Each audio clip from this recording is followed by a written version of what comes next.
बेटा, तुम कहानी सुनना चाहते हो? जी दादाजी, मैं सुनना चाहता हूँ। चलो मैं तुम्हें एक कहानी सुनाता हूँ। समय के साथ साथ राजा कृष्णदेव राय की माता बहुत वृद्ध हो गई थी। एक बार वह बहुत बीमार पड़ गई। उन्हें लगा कि अब वह जल्दी ही मर जाएगी। उन्हें आम से बहुत प्रेम था, इसलिए जीवन में अंतिम दिनों में वे आम दान करना चाहती थी। वह समझती थी कि इस प्रकार दान करने से उन्हें स्वर्ग का प्राप्ति होगा। तो माता राजा से कहती है,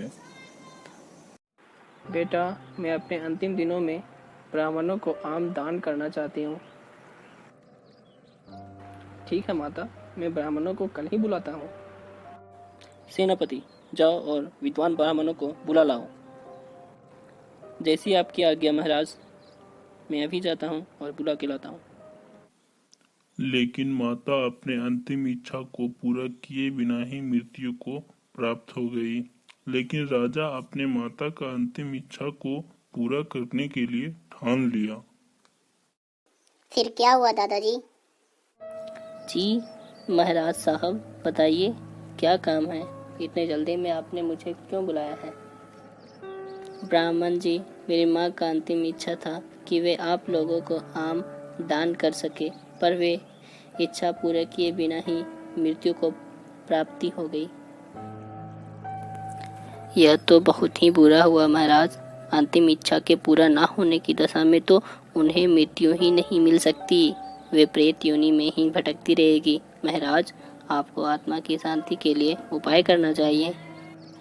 तो ब्राह्मण जी, आप ही बताइए इसका क्या उपाय है? उनकी आत्मा की शांति के लिए आपको उनकी पुण्यतिथि पर सोने की आमों का दान करना पड़ेगा। तो ठीक है, आप लोग माँ की पुण्यतिथि पर आप लोग आ जाइएगा और दान और भोजन लेके जाइएगा। ठीक है महाराज। ब्राह्मण आम लेने आए और फिर चले गए। फिर क्या हुआ दादाजी? लेकिन जब तेनालीराम को ये सब पता चला तो वह तुरंत समझ गया कि ब्राह्मण लोग राजा से सरलता तथा भोलेपन का फायदा उठा रहे हैं। सो उसने ब्राह्मणों को पाठ पढ़ाने की योजना बनाई। मैं ब्राह्मणों को निमंत्रण पत्र भेजता हूँ कि मैं भी माता की पुण्यतिथि पर दान करना चाहती हूँ। जब से पता चला है कि मेरी माँ की अंतिम इच्छा पूरा ना होने के कारण प्रेत योनि में ही भटक रही होगी, मैं बहुत ही दुखी हूँ और चाहता हूँ कि मेरी माँ को जल्दी ही आत्मा की शांति मिले। अरे, मेरे जाल में एक और बकरा फंस गया। तेनालीराम के घर से भी बहुत अधिक दान का मांग करूंगा, क्योंकि वह शाही विदूषक है। अरे वाह, तब तो आप तो पूरा मालामाल हो जाओगे। ब्राह्मण निश्चित दिन तेनालीराम के घर पहुंच गए।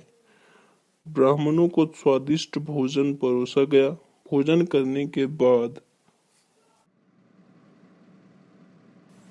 तेनालीराम, हमारा दान कहाँ है? ब्राह्मण जी, मेरी माँ के पैरों में फोड़े का दर्द से परेशान थी। मृत्यु के समय उन्हें बहुत दर्द हो रहा था। इससे पहले कि मैं लोहे के गम सलाखों से उनकी सिकाई करता, वह मर चुकी थी। अब उनकी शांति के लिए आपके साथ वैसा ही करना पड़ेगा। आपके पैर को लोहे के गर्म सलाखों से सिकाई करना पड़ेगा। तेनालीराम, ये क्या पागलपन है? हमें गर्म सलाखों से तागने पर तुम्हारी माँ की आत्मा का शांति मिलेगी?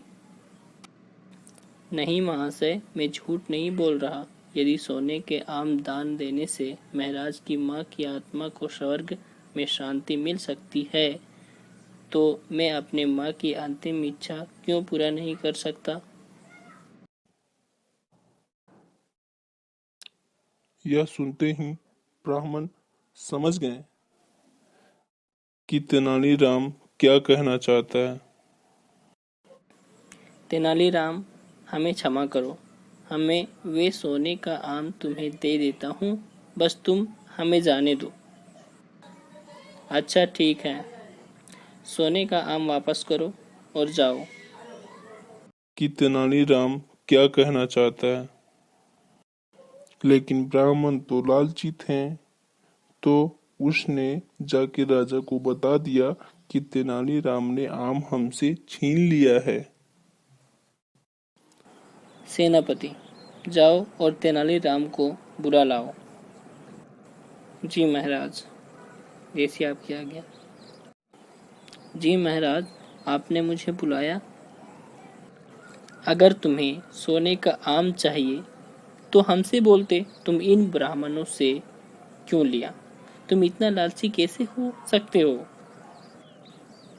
महाराज, मैं लालची नहीं हूँ, मैं तो उनकी लालच की प्रवृत्ति को रोक रहा था। यदि वे आपकी माँ की पुण्यतिथि पर सोने का आम ग्रहण कर सकते हैं तो मेरे माँ के लिए लोहे की गर्म सलाखों क्यों नहीं झेल सकते? हाँ, ये तो सही बात है। उन्होंने ब्राह्मणों को बुलाया और उन्हें भविष्य में लालच त्यागने को कहा। तो बेटा, इससे हमें यह सीख मिलता है कि हमें कभी भी लालच नहीं करना चाहिए।